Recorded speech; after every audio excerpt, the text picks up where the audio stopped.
myself Arjun John, and first of all, thank you for inviting me to this podcast session. And telling basically about myself, I am from Kerala, the South Indian state. I did my bachelor's and master's in India, then moved to Japan for my doctoral studies. Spent almost like 5 years there, and now I'm working as postdoc here in Germany. So I went to Japan in 2016 April and came back, like finished my PhD studies in 2020. And for a short period, 6 months, I also worked in the same lab as a postdoctoral researcher. That's basically about me.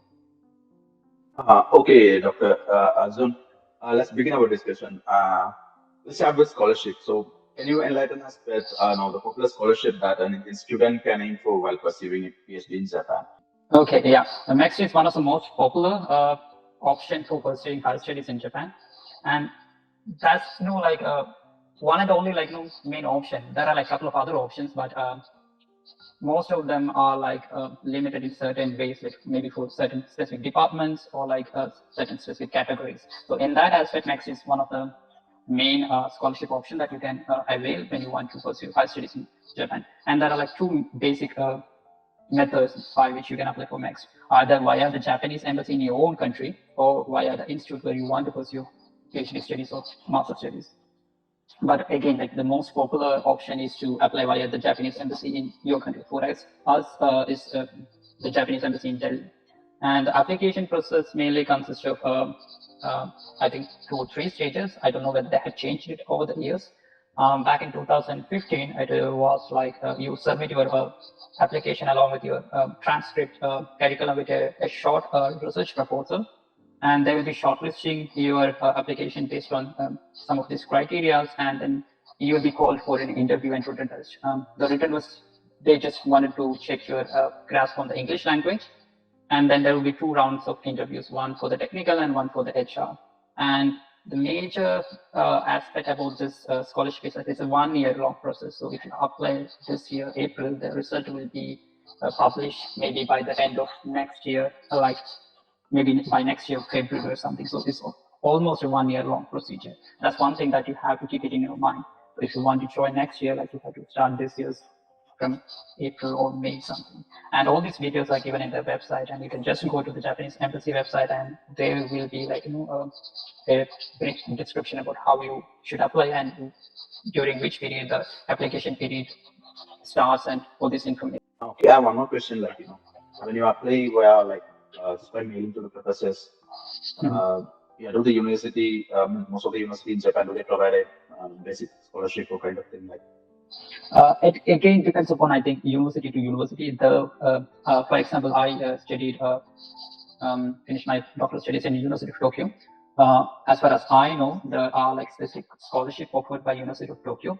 But the issue is, each year they will have like a limited number of scholarships, and again they will be preferring certain specific departmental candidates for giving that scholarship. So these are like some of the shortcomings of when you want to apply for this other scholarship. And there are like scholarship offered by JICA, I think, and JASO, but I'm not well informed about all those scholarships. And there is also a possibility to first enroll at a university and apply for the JSPS fellowship, which is also considered as one of the most prestigious ones. So if you enroll as a PhD student, you can apply in your first year, then you will be getting, like, the results will be published in your second year. So you will be a JSPS scholar in your second year and third year. And almost all these scholarships have a scholarship amount, which is almost around 150,000 yen. And most of the scholarships are giving amount equivalent to 150,000 yen, or like anywhere between 150,000 yen or like 200,000 yen. So when you consider doing a PhD or a research in Japan, so for someone who is not aware about a research culture in Japan, what are some of the reasons, being a researcher who has done 5 years of research PhD in Japan, like what are some of the reasons that make Japan an attractive destination for the researcher in your perspective? That's an interesting question.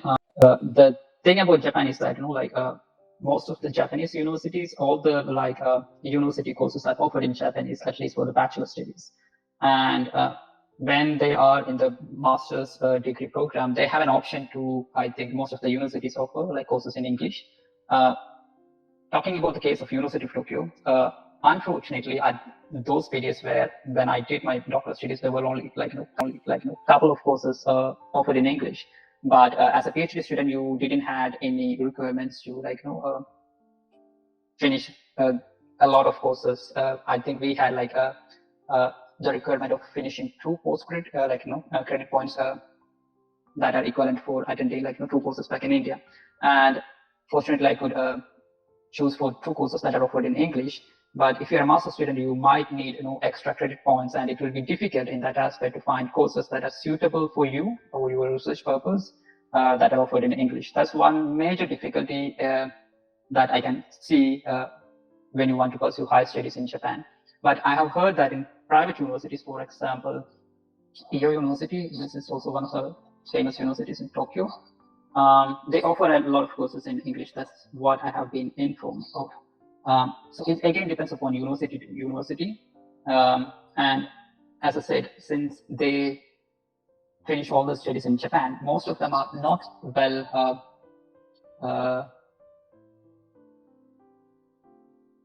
how should I put?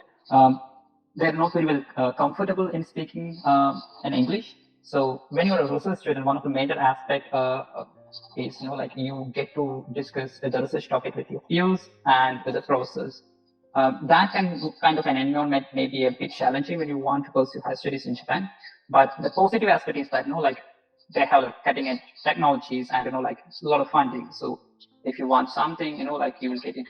You can find funding or or the resources, somewhere in the university, and you will be able to use that facilities.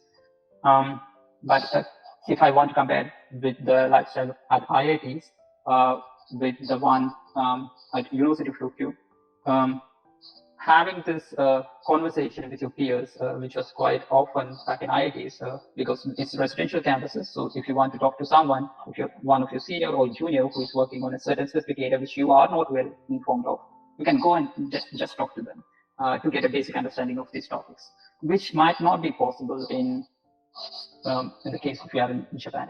As I said, the students are really brilliant and they're very good at the reading skills and writing skills, but most of them are not that comfortable in speaking in English. So it can be a hurdle when you want to discuss your topic with your colleagues or peers. So what I did was, when I was looking for job PhD positions, I already knew about all these aspects. So I looked for a professor who has an exposure abroad and who was looking for candidates who are willing to accept international candidates and have a lab which has kind of a international atmosphere. That's one thing I would suggest you keep in mind. So when you're applying for a certain lab, make sure that they have enough number of international candidates so that you'll be able to comfortably communicate in English and to get to talk to your colleagues in a free and casual manner. That's one thing that you have to keep it in mind. Japanese is not a requirement, but it will be very difficult if you don't know Japanese to have a informal kind of meeting with your friends or colleagues. But again, learning Japanese is not an easy task, for someone like me, who is not very good at learning languages. But being said that, I know certain friends who had spent 3-4 years in Japan while doing the PhD studies or master's studies. They put a lot of effort and also learned Japanese along with the studies. So again, it depends on person to person. And if you know a little bit of Japanese, then it's a good advantage. Thank you for that insight. So on the same line, as you mentioned, chemistry is one among the top specialized areas for someone who is looking to do PhD or research in Japan. Do you have any other topics or specialized areas that are coming in your mind, for someone who want to do a PhD from Japan? I've heard some people in thermal areas, they find it very much coherent of some of the researches carried out in Japan. So, and in steel industry, steel research, wherein also Japan is on a forefront of respect to other countries. So in your perspective, do you have any suggestion when it comes to other areas as well? Yeah, in the engineering field, especially civil engineering field at University of Tokyo, were really international. And I think among all the other engineering departments, like civil engineering was by far uh, the best because like I think they were in collaboration with a lot of universities abroad, and they also were taking a lot of international students. So they were offering a lot of courses in English in their respective fields. So I could say that like this kind of international atmosphere was not there at that point in other departments. But as far as I know, like University of Tokyo was like pushing forward to incorporate this kind of international environment in other departments, and they were like gradually increasing the number of international students, also like the faculty members. Yeah, but it's slowly happening. But I would say it's not yet like maybe as good as you see it in a private universities like Kyoto University. So, Japan has a very unique recovery culture. For example, there was a Facebook post circulating that there was a sinkhole that was mended in a matter of weeks, like just 1 week to be precise. And it was the cities of Hiroshima and Nagasaki was practically leveled during the World War II, and it is totally unrecognizable in the current period. And also, Japan is frequently affected by various earthquakes and tsunamis, and we see a lot of buildings and other things, other establishments damaged, and especially with the Fukushima tragedy, where there was a nuclear disaster happening. It was just the second nuclear disaster after Chernobyl. So talking more about this, I would like to base the next question on this. Japan, uh, what makes them stand out? What makes them unique about this recovery culture? Yeah, going from India, you can clearly distinguish the difference, the cultural difference. One thing is that like everyone follows the rules. If there is specific rule saying that you have to follow this kind of procedure while doing a certain thing, they will like I would say blindly follow it. In certain scenarios, it's very good, like and it's actually required. Um, this the topic you mentioned about about the sinkhole, you can clearly see this kind of like small things when you are living in Japan or in Tokyo. Like if they want to repair a road, it's very interesting to watch how they do it at night, because they don't want to interfere with the day-to-day traffic. So what they do is when the traffic is minimum, which is at night, they will start repairing all these roadworks.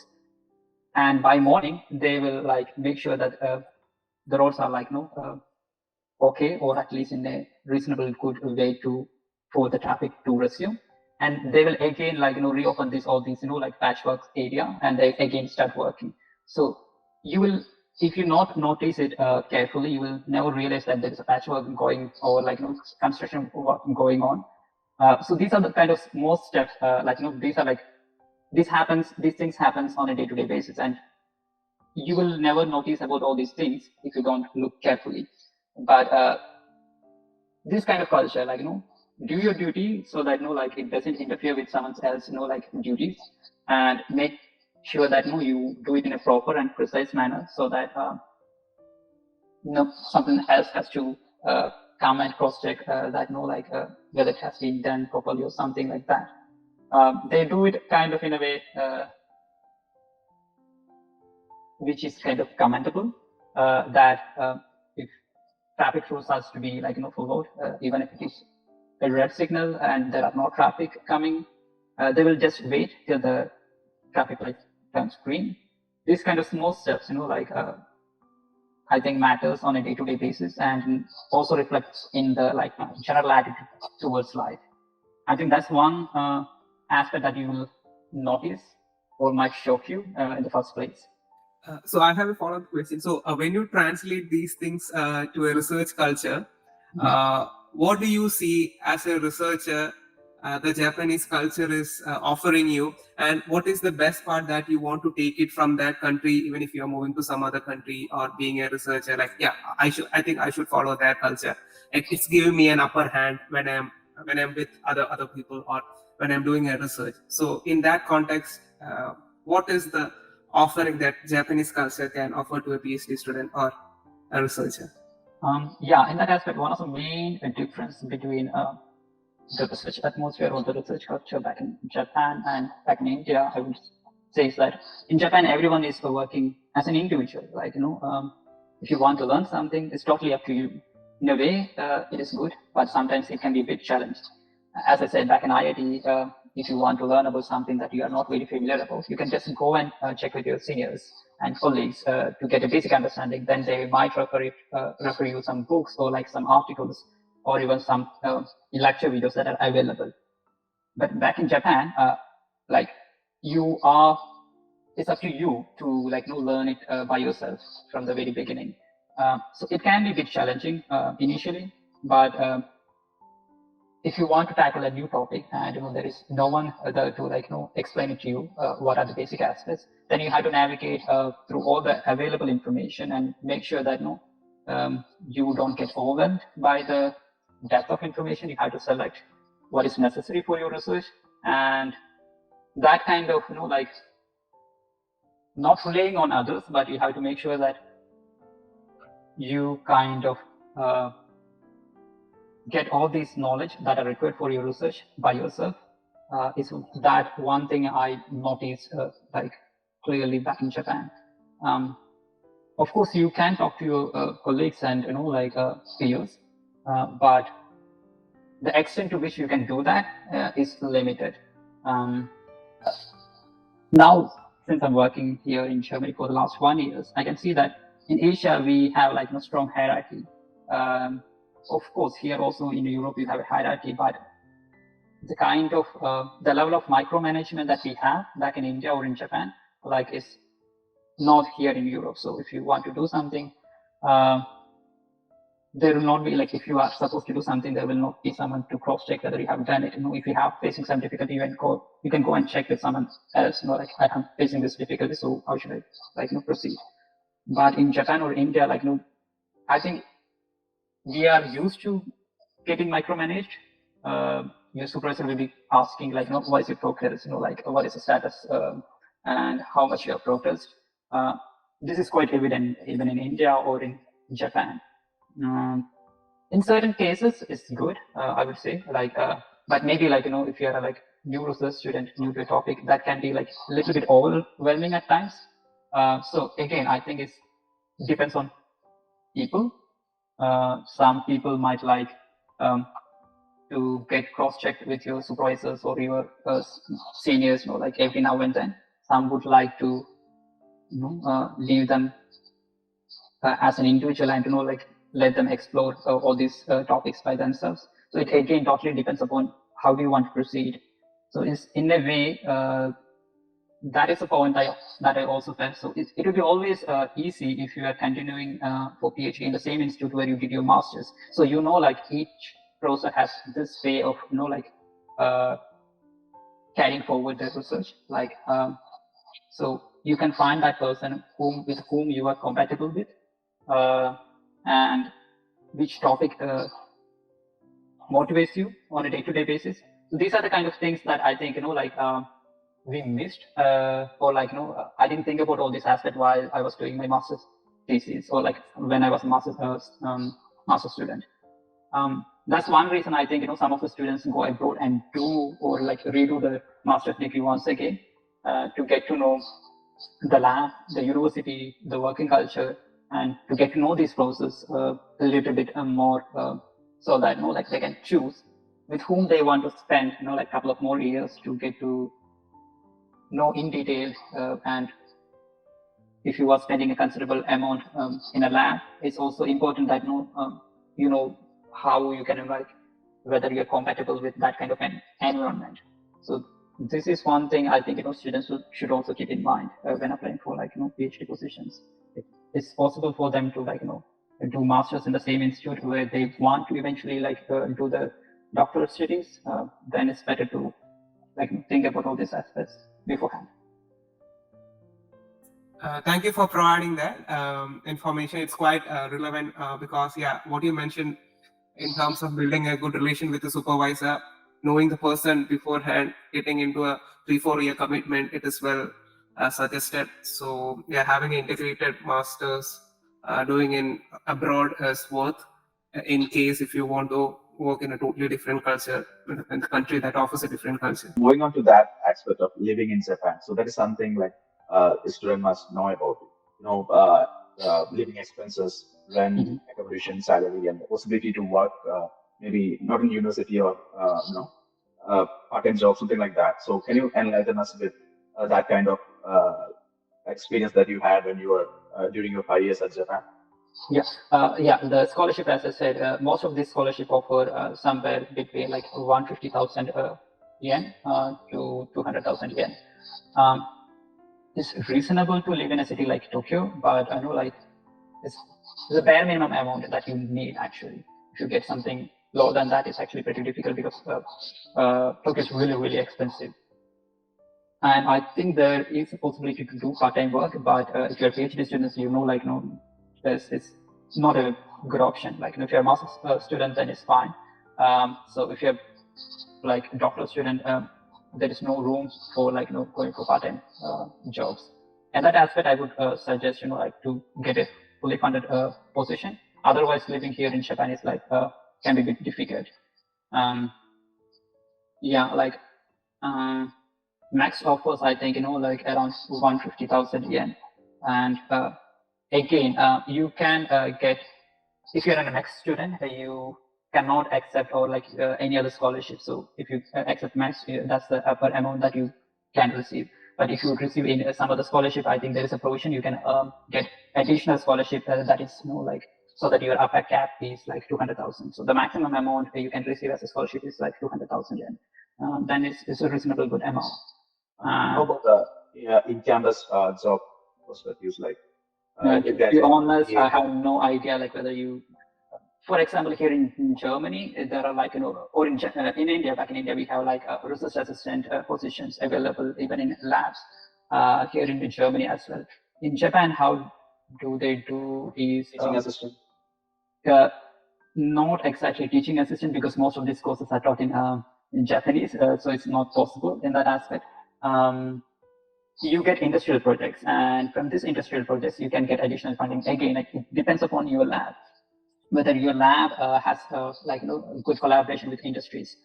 For example, the lab I was affiliated to, so University of Tokyo has like different campuses. So our campus was specifically known for its industrial collaboration. It was called Institute of Industrial Science. So all these labs has like good tie-up with industries, and we had like a lot of collaborations. I mean, like all these labs had good collaboration with industries. So by doing these industrial projects on top of your doing your own research work, you can get additional fundings. For example, again, my scholarship was only for 3.5 years. So the first 6 months is for you to get to know the lab. As I said, like they give this option. If you want, you can stay the first 6 months as a research student. You can get to know the lab and get to know the research topic. So for me, I chose this option. So for the first 6 months, I was a research student. Then I enrolled for my doctoral studies. So then you only will receive for like the scholarship for 3 years. So you have to finish your 3 years. That kind of like pressure is there. But I know like our lab had like industry collaboration. So my supervisor said it's okay if I want to extend it for 1 more year. So I finished my doctoral studies in 4 years. So I spent the first 6 months as a research student, then finished my doctoral studies in 4 years. Then I spent extra 6 months as a postdoctoral student. So altogether, I spent like 5 years. So yes, it again depends upon your preference. So I was comfortable if I was already offered a fully funded position. So I know a couple of people who came to Japan without any scholarship, but they started applying for all these other kind of scholarships, and they actually received a couple of them. I know that they got all these other scholarships, which are also like highly competitive. But yes, like the chances of you getting that scholarship is not 100%, so you have to take that risk, and it again totally depends on you. And if your lab has like a industrial collaboration, the lab can also fund you like from this industrial projects. So you do your PhD work, and maybe these topics, these industrial projects are also kind of related to what you pursue for your doctoral studies. So it depends upon lab to lab, it depends upon university to university, I think. Yeah, this is how I did manage my 4th year. So the lab was funding me, and our lab has close collaboration with the industry. So my lab funded me in my fourth year, actually. Okay. Oh, some few more questions related to the social aspects. Can you enlighten us with the food culture, groceries, and other things, as well as some entertainment that students can have in maybe like city like Tokyo? Okay, like food wise, like it's Japan is an island, and so like there are a lot of seafoods, fish items, and rice. So being someone going from Kerala, like that was more than enough for me. I was very comfortable with the Japanese food. And yeah, Tokyo is a lively place, and you can find a lot of different options. Like it's totally up to you. And it's a university, and there are like university sports complex. If you want to join the gym, university gym, that's up to you. But again, it can be a bit challenging if your lab is not in the main campus. So as I was saying, like my lab was affiliated to a research campus. So from our campus, it was like around 40 minutes travel to the main campus. That can be a bit, challenging if you want to use the university like sports facility. But again, like there are a lot of parks and like all these sports clubs that are like available for you to use. You just have to check with your colleagues or your friends, and if you are in Tokyo, you have like a lot of options. If you are interested, you can pursue your passion. Like maybe like if you're interested in climbing, for example, bouldering or swimming, or like it's again like it totally depends upon you. I don't know if that's the same if you go to north, like in Hokkaido, or if you go to the south. I cannot speak about like the general aspect, but in Tokyo you have you have enough options. Thank you for that. Now let's move on to another. Prem can go ahead. How many years does a PhD program in Japan typically last? And what is the coursework and paper requirement like? Additionally, could you tell us more about PhD defense and PhD candidates in Japan? Yeah, sure. But that question, like as I said, at least in the University of Tokyo, the requirements was completely different depending upon the department. For example, in mechanical engineering department, actually you can defend your thesis without any number of publications, which was not the case for other departments. But there was kind of everyone was agreed that it would be better for your future or for yourself to have at least 2 papers published before going for your final defense. So again, it totally depends upon your department. At least in University of Tokyo, that was the case, because in mechanical engineering there was actually no requirement that if you want to defend your thesis, you need to have this many number of publications. There was no such requirement. So check with your department or with your university. That's the first thing that I will tell anyone.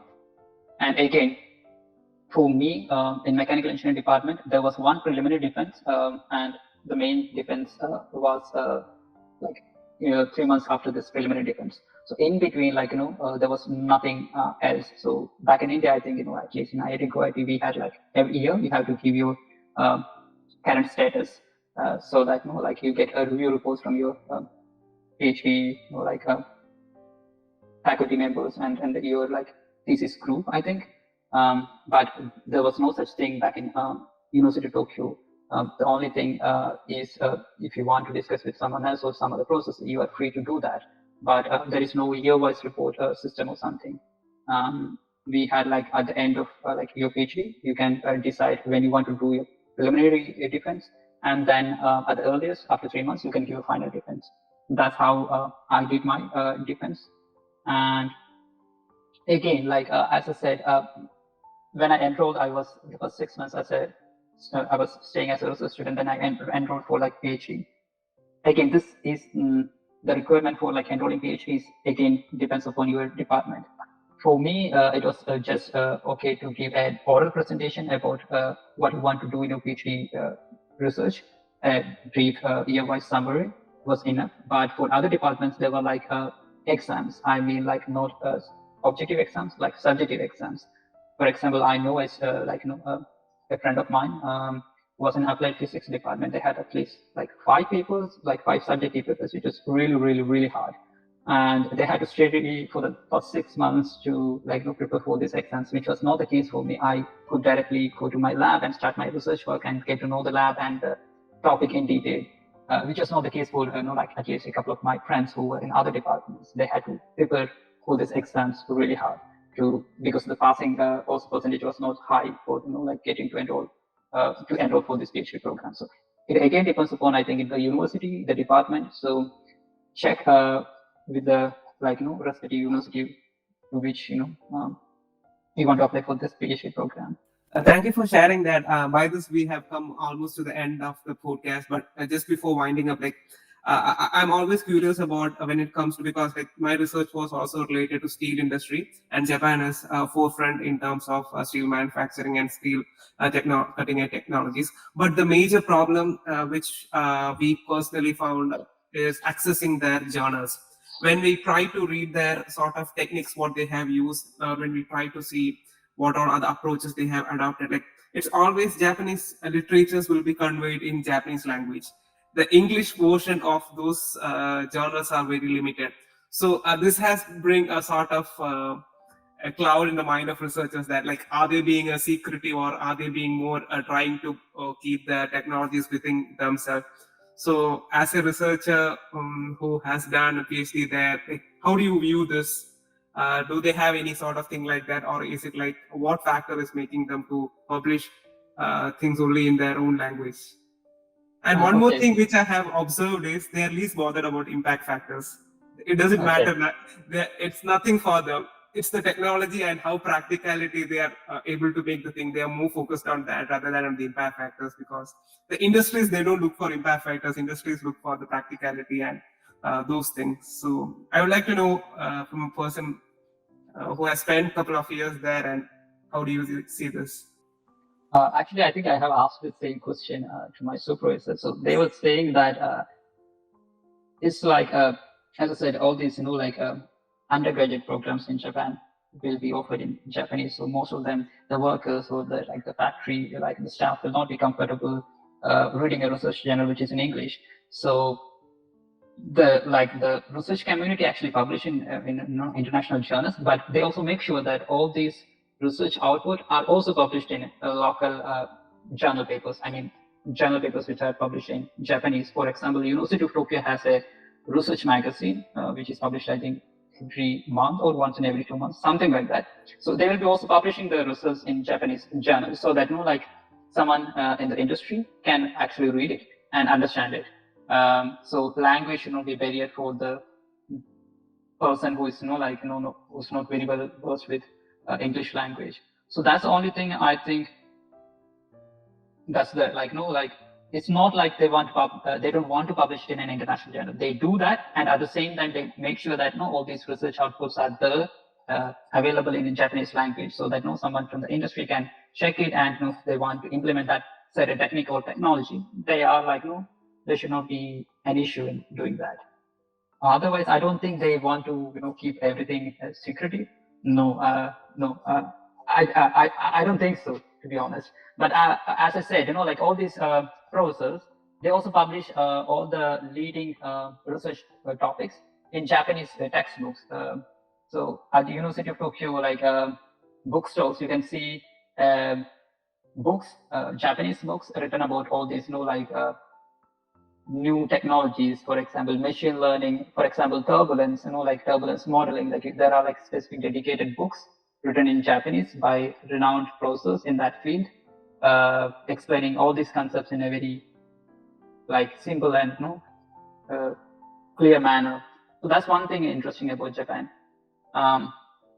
That's also a noteworthy point that I always think that it's better to offer all these courses in English. That's how we do it back in India, because it has certain level of advantage that if you are a master student, and if you just want to transfer all this knowledge which you have learned in your native language, converting them to the corresponding technical terms in English could be really difficult.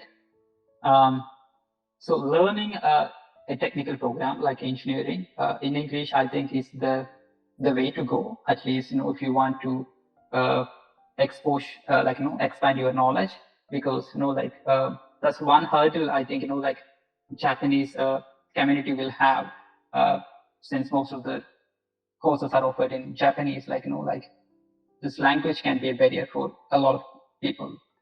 I think recently we have in India a debate about offering engineering courses in the local languages.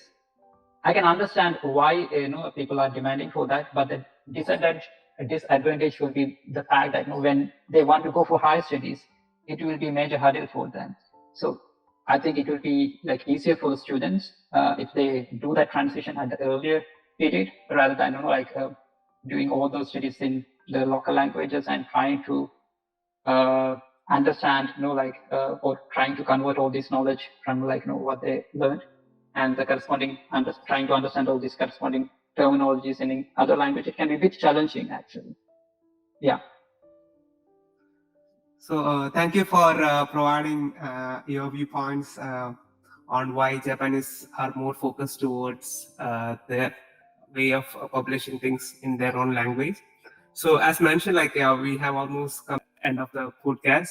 So we'd like to thank Dr. Arjun John for providing a comprehensive overview about doing PhD in Japan.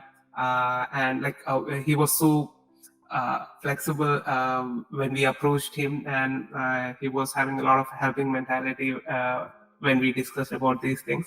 And thank you for that. So we would like to know what you want to share on the regards of this PhD postdoc scholarship group. If you have any suggestions, please let us know.